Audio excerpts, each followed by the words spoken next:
Are the Seattle Seahawks about to turn their offense into a nightmare for every defense in the National Football League? Explosive rumors are linking star running back Breece Hall to Seattle in what could be a game-changing move. Some believe adding Hall's speed and versatility would instantly elevate the offense to elite status, creating one of the most dangerous backfields in the league, while others question how such a blockbuster signing would impact the team's cap and current roster structure. If this becomes reality, the Seahawks could be building an offense that defenses simply can't contain. Yo, what is up, 12s? Welcome back to Seahawks Nation Update. I'm Victor, and listen, I need you to lock in for a second, because what's happening right now with this team, this isn't just another quiet off-season. This is one of those moments where everything starts to shift, where decisions made right now are going to echo all the way into the 2026 season, and maybe even define it. And I'm telling you straight up, the situation we're looking at, it's got me excited, but also just a little uneasy. Because when you step back and connect all the dots, you realize this team is standing right on the edge of something big. And whether we take that next step or fall just short, it's going to come down to two major decisions happening at the exact same time.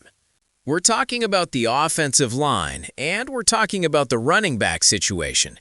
Two areas that might not both get the same headlines, but together, they tell you everything about where this team is heading. Now, before we dive all the way in, if you're new here, go ahead and hit that subscribe button. We are pushing hard toward 4,000 subscribers, and every single one of you matters. Drop a like, too. It seriously helps more 12s find this channel and keeps this community growing strong. All right, let's get into it. So let's start in the trenches, because this is where games are really won, even if people don't always want to talk about it. The offensive line has quietly become one of the most important storylines for Seattle heading into this draft. And specifically, that guard position, that's the weak spot right now. Now look, I'm not here to tear anyone down. Anthony Bradford has battled. He's put in the work, and he's had his moments. But if we're being real, and we have to be real if we're talking about a championship-level team, this is a position that needs competition, and very possibly an upgrade. And the timing couldn't be more perfect, because this upcoming draft class, it's stacked with interior offensive linemen. I'm talking about guys who don't just fill a roster spot, but guys who come in and immediately change the tone of your offense. Big bodies, physical run blockers, experienced players who've gone up against top college competition and actually looked the part.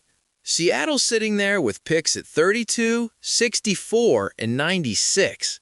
That's not just opportunity. That's leverage. That's multiple chances to get this right. And when you've got a front office that has already proven it knows how to build an offensive line, that's where things start to get interesting. There are a few names that really stand out right now. Players who fit exactly what this team needs.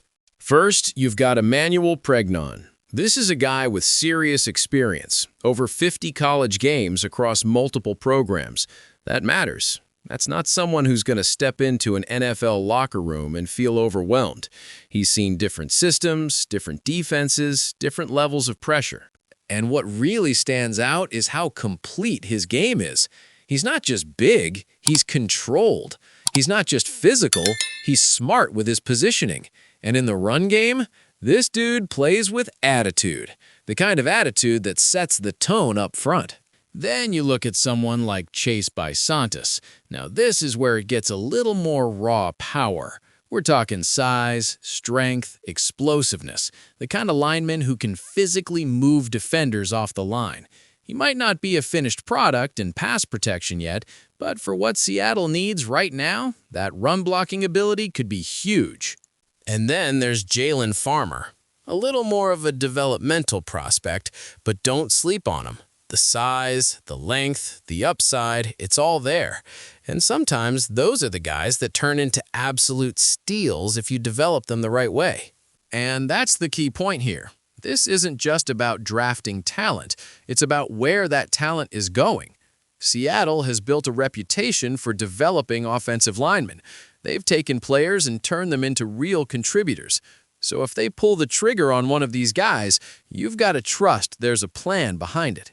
At the end of the day, there's really no excuse here. The talent is in the draft. The picks are in place. The need is obvious. You walk out of April 23rd without addressing this position, that's a missed opportunity, plain and simple. But here's where things take a turn.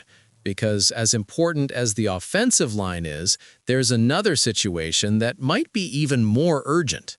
The running back room. And this one's got layers to it. Let's just lay it out. Kenneth Walker III is gone.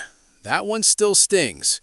Losing a player like that, especially after what he brought to this offense, is not something you just replace overnight. Then you've got Zach Charbonnet, who's coming off a torn ACL. And look, we all want him to come back strong. We believe in him. But the reality is, he's going to miss time. That's not a maybe, that's happening. So now you're heading into a critical stretch of your competitive window without a clear, healthy, proven starting running back. That's a problem. And that's where this trade conversation comes in. Because there's been a lot of buzz around the idea of Seattle making a move for a proven Pro Bowl caliber running back out of New York. And when you hear that kind of name being floated, yeah, it grabs your attention. On one hand, it makes perfect sense. You bring in a guy who's already proven he can produce at a high level. You plug him into an offense that's ready to compete right now. You don't have to wait for development. You don't have to gamble on potential. You're making a statement. We're trying to win now. And honestly, that's tempting. Because this team is close. Really close. But on the other hand, it's not that simple. Because making a trade like that means giving something up. Draft capital. Future flexibility. And that's where things get tricky. There's a real argument to be made that next year's draft class could be even stronger, that holding on to those picks could put you in a better long-term position. And when you've built a roster the way Seattle has, through smart drafting and development, you don't want to disrupt that unless you're absolutely sure. And then there's the other option. Stay patient. Trust the draft. Because there are running backs in this class who can fit exactly what this offense wants to do. Speed, agility, pass-catching ability. Guys who can line up and contribute right away. And we've seen this front office do it before. They found Kenneth Walker. They found value. They built through the draft. So now the question becomes, do you double down on that strategy? Or do you take the aggressive route and bring in a proven playmaker? And I'm not going to lie to you. I'm torn on this one.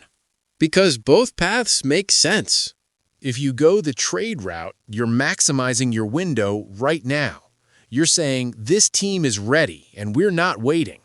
If you go the draft route, you're betting on your system, your scouting, your development. You're playing the long game while still trying to compete. And that's what makes this moment so intense. There's no clear, obvious answer. No move that comes without risk. But that's also what makes it exciting. Because this is what separates good teams from great ones. These decisions. These moments where you have to trust your vision and commit to it. Now, if you've made it this far into the video and you're still not subscribed, come on, what are we doing? Hit that button right now. We're building something here, and you don't want to miss what's coming next. Drop a like, too. It takes 2 seconds and makes a huge difference. All right, let's bring this all together. What we're seeing right now isn't a rebuild. It's not a reset. This is a team that made a serious run, lost some key pieces, and is now trying to reload without losing momentum.